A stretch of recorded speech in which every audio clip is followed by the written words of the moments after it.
So hello, and with this talk, I want to explore the making of software that feels like magic. And I want to start by reflecting on people's responses to data parser. So this is a package that I put on CRAN in 2016, and the community's response to this was like beyond anything I ever imagined. Lots of kind words in emails and tweets, even at this conference. We had some sort of news headline, a crossover with actual pastor in a school that I don't fully understand. And amongst all that, like this little meme emerged. And this brings me a lot of joy. Even though I've never spoken with anyone about this, it's like somehow I understand what's being said here. And I've experienced this myself, and I sympathize with this, and I appreciate this. So what is being said? I think, the natural definition of magic is like phenomena that violate the rules of our world, say. I think what's happening here is we're violating people's assumptions about what is within their power to do. And that is a pretty intoxicating feeling when you suddenly are shown you have access to this power that you didn't realize you had. And I think mixed with that is like some astonishment and wonder that someone is just handing this to you for free. So that's what I want to talk about with this talk. I want to give you three things. So one is like the general forms of tools that can do this. Two is like some ideas about how they do this and how you can do this with the things that you work on. And three is like some broader ideas about like how we can make sure we keep seeing this type of stuff come out of our community. Okay? So chapter 1, our packages is magic. Let's go. So this is a plot of, a monthly plot of the proportion of RStats tweets that mention magic, witchcraft, or sorcery. And something pretty interesting is happening in 2016, right? Like the rate at which people are likening R to magic has accelerated and is continuing to accelerate. So who has a theory as to what this is due to? Yes? Tidyverse, yes. And we can confirm that by tallying up the mentions of CRAN packages within those tweets, and you get this distribution of magical mentions. And the dark bars are the ones that I think are signal. The gray ones are a bit noisy because of their names. But we've got some household names up the top there. But this is more or less what I expected to see. What I didn't expect was this. So we've got a really long tail of magic in our universe. And that is intriguing because that suggests there's a lot of lesser known stuff out there to be discovered. So is anyone interested in discovering some of these? Yeah, cool. I was banking on that, obviously. So what I've done is I've formed them into categories because I think that's the only way to sensibly discuss so many. I feel like there's probably 5 or 6 natural categories, and I'm going to talk about 3 today. So the first one is Zaps, and they remind me of the way that magic works in Harry Potter. Because you have this tool and you have this problem and you point and you say the magic word and magic happens and there's a problem that's solved. And the magic word might be install TinyTech, in which case the dependencies to knit a PDF would just manifest themselves on your computer. And that's pretty powerful, depending on who you are. But the reason I'm showing you this code is because I think this is the template for a Zap. They often have one hero function that does all the work, and they tend to share a name. That function will share a name with the package itself. So they're very much like one function packages. This is the largest category. A few other interesting things. So the most tweeted about was here. And I want to give a special mention to janitor, which although it has many functions, I feel like it's a spell book, if you like, of these little zaps. Some C also is there for you later. Now I want to introduce you to Genies. So I call them Genies because they convey magic by some kind of interaction with a program. And their goal is to assist you to do something. So they do this by creating additional UIs with RStudio add-ins or console dialogues. So they only work in the interactive context. And I want to highlight an example called MapEdit by Tim Appelins. And MapEdit will allow you to draw geometry directly onto a leaflet map and then export that back into your R session as a geospatial data set, which is pretty badass. Some C also is there. And now the third one that I want to introduce you to is tongues. And I don't know if anyone's read this book, it's a pretty good book. But in this universe, there's a very strong theme of the power of words, and in particular the power of names. Okay, so that, so much so that if you can discern the true name of something, like say the wind, you can like gain power over it. Yeah? So that kind of reminds me of what's going on in this universe. And I don't think we can like understate the contribution of the name tidy data alone. Like it's an accessible name. We don't have the third normal formally verse, right? And that name sets up an intuition that is just confirmed by a definition. And that pattern plays out all over the tidyverse. Like, it's not all magical, but where it is, you can just navigate it with a cheat sheet and autocomplete because the names of the functions map so well to the problem domain. So this is not like unique to the tidyverse. I think the general pattern of a tongue is it tries to create like a new language for you to more easily express and solve a problem, okay? So these are like 3 forms of tools that can, create magic for users. But what I want to do now is talk about how are they doing this? Like, how are they creating this feeling, and how can you create it with the things that you like work on as well? Okay, so here's like an idea. Like talking about expectations being violated, I think we can frame that as like maybe magic is the appearance of, when you're granted power disproportionately to the pain that you expected to like have to go through to get that power. I've got the like subscript I there because I think it's important to like acknowledge that this is individual, like because people have different skills and experiences, so they're going to see this a little bit differently. But what I noticed was like when I started to look at the packages in this set, like they all grant power, definitely, but they seem to like invest a whole bunch of like dedicated effort into taking away user pain. And that started me thinking like maybe this is like it, maybe this is like the special thing. So I created this little litmus test, and I think this basically holds up. I think if you can like write this out convincingly for a tool, then there's probably a good chance that someone will find that like to be magical.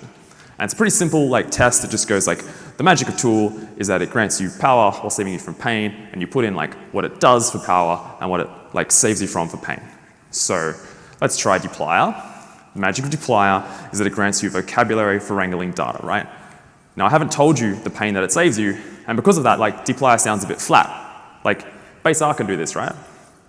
Well, the magic of dplyr, is that it saves you from like mindless typing because of the pipeable interface and non-standard evaluation. It saves you from like having to read because the functions are so well named. It saves you from having to learn SQL because it will write that to a database for you. And that is pretty awesome. So let's go to TinyTech now. The magic of TinyTech is that it grants you the things you need to knit a PDF while saving you from like bloated 4 gigabyte downloads, navigating ancient websites and reading horrible instructions. There's a catalog of user pain associated with setting up a LaTeX environment, and the author of this package, Ihui, has like documented it all in this neat page. I think the link to this page is even called like the Hall of Pain. So this is a really interesting thing to read, like if you want to get an insight into like the mind of someone who is really like in tune with user pain. Like Ihui consistently creates things that people perceive to be magical.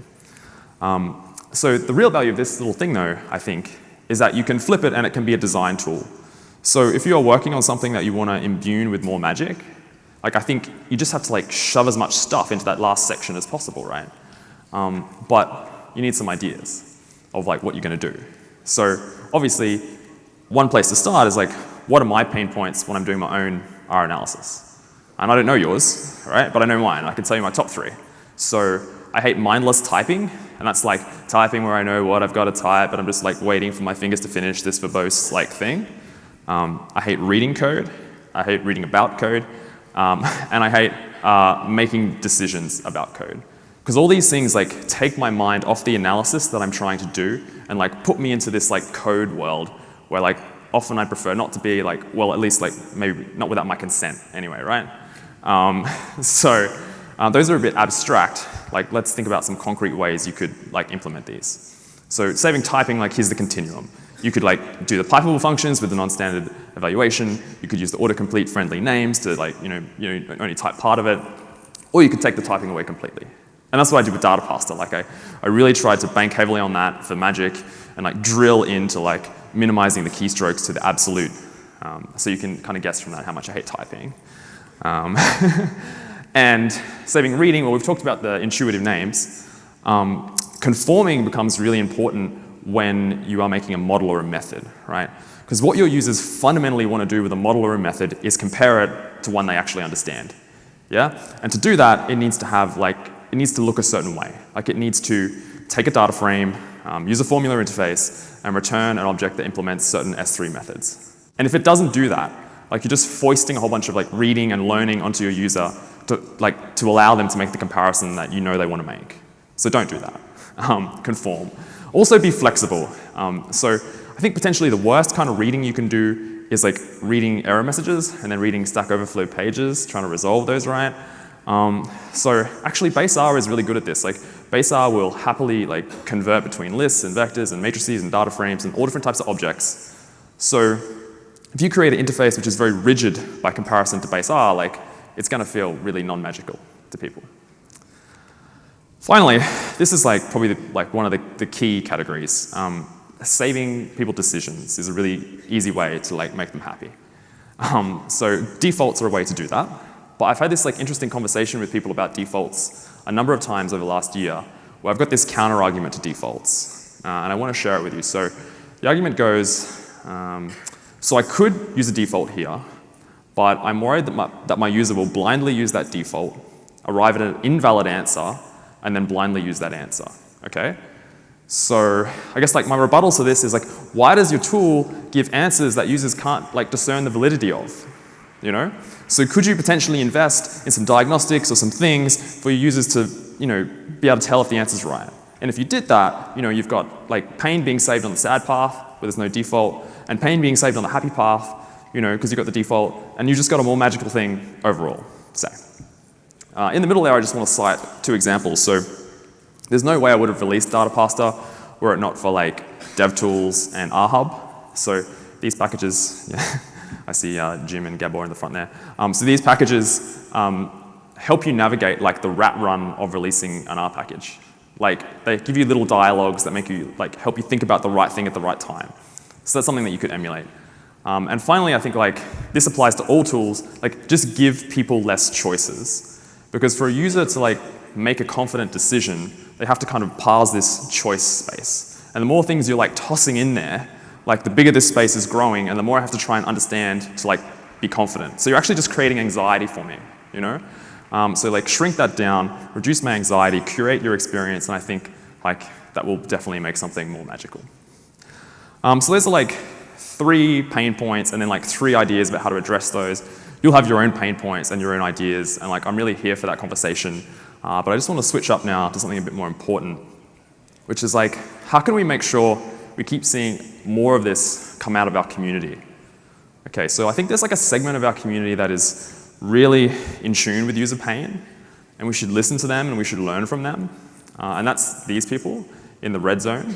So these people are not professional software developers. They are amateur software developers, but they're professional analysts and they're professional scientists. And they are like living the pain every day of like having a problem and having a tool and having those not quite meet. And I think it'll be their insights into those gaps that will spawn like the next wave of magical tools.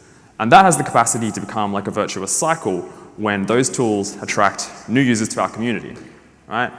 And it's worth thinking about like, amateurs have already created a bunch of cool stuff for us. Like Data Pasta, obviously written by a total amateur. But like on a more significant level, we've got like Knitter and ggplot and Sybil now, you know, Chamber award-winning package. Like these are all created by students, right? Were they wasting their time writing R packages instead of working on their thesis? No, like that's garbage, right?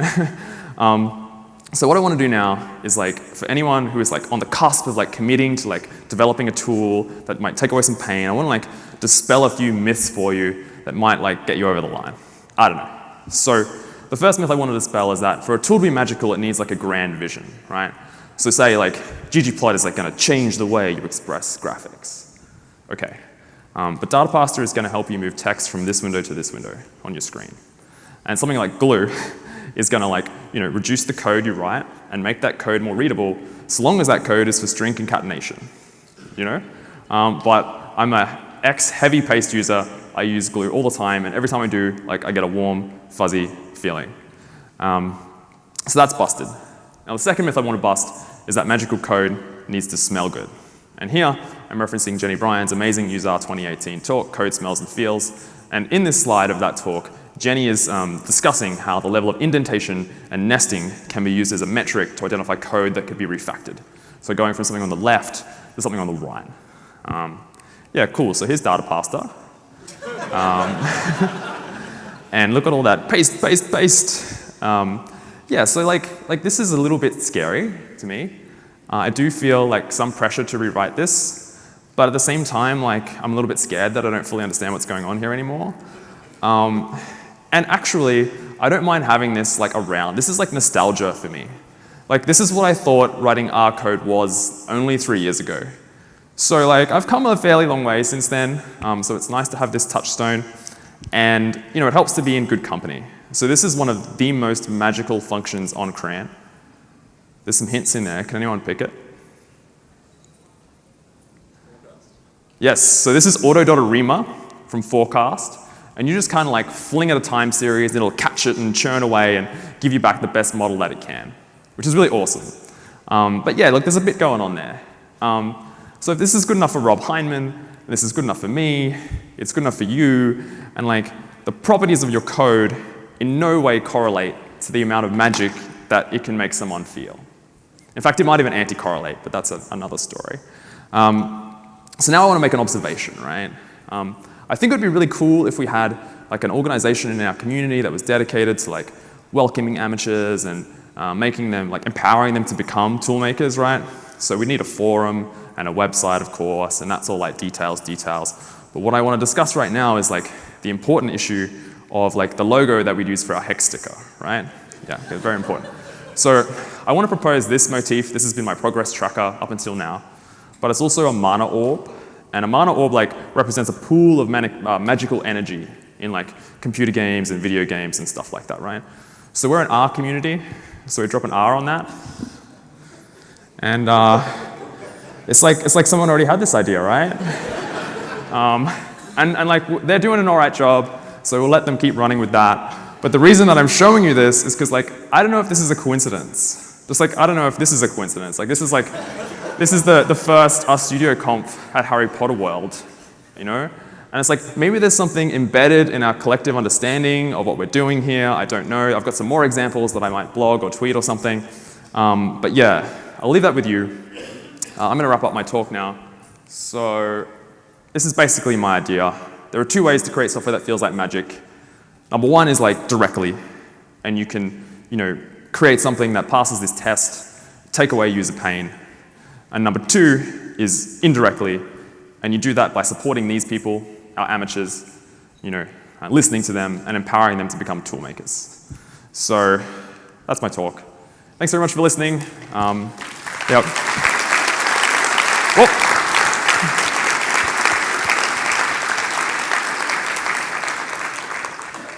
Thank you very much, Miles, for that wonderful talk. The magic of this talk, of course, was it gave excellent insights and saved me from trawling 14,000 CRAN packages to do this work myself.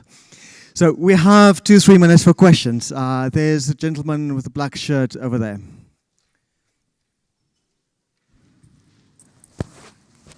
Hi, great talk. So I feel like the distinction between creating magic and then someone calling it API obfuscation, I feel like it is drawn between how much trust they have, right, in what you're doing and the functions that you're building, right?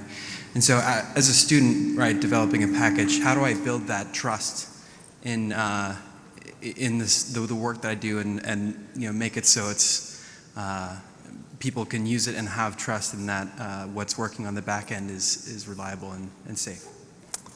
Yeah, okay, that's a really good question.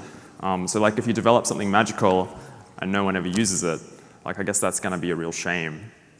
I mean, I can't really give heaps of advice. Like when I created Data Parser, the thing that got Data Parser off the ground really was that GIF. I tweeted that GIF and that just sort of went like viral from there. And I think the use case was so compelling that like the trust issue wasn't like, what's the cost here? Like if this doesn't work for you, and often Data Parser doesn't work for people, but like you've lost nothing really. You've lost a couple of minutes, and you'll go back and you'll do this the normal way.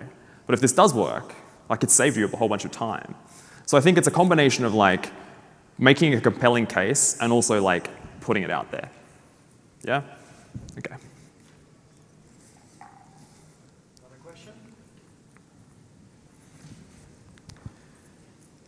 Any other questions? There's at the back, check shirt. Thank you. Hi. Hey. So sometimes in software development, deep magic or dark magic is kind of a pejorative, Yeah. right? So I'm wondering about, you're talking about reducing user options, and I think that's generally a good idea. But one of the worst experiences is when the magic kind of runs out, and you Yep. find out that the tool can't do the thing you want to do. So I'm wondering how you think about balancing kind of exposing some of the deeper workings of a thing and allowing people to go deep when they need to. Yeah, I mean, I actually think you just have to really be led by your users and listen to them. And so I wouldn't put those options in speculatively, but I guess I would try to be really responsive and listen to what people want, and listen to the issues that are coming up on my GitHub and people are tweeting about. So I guess just-in-time magic, maybe.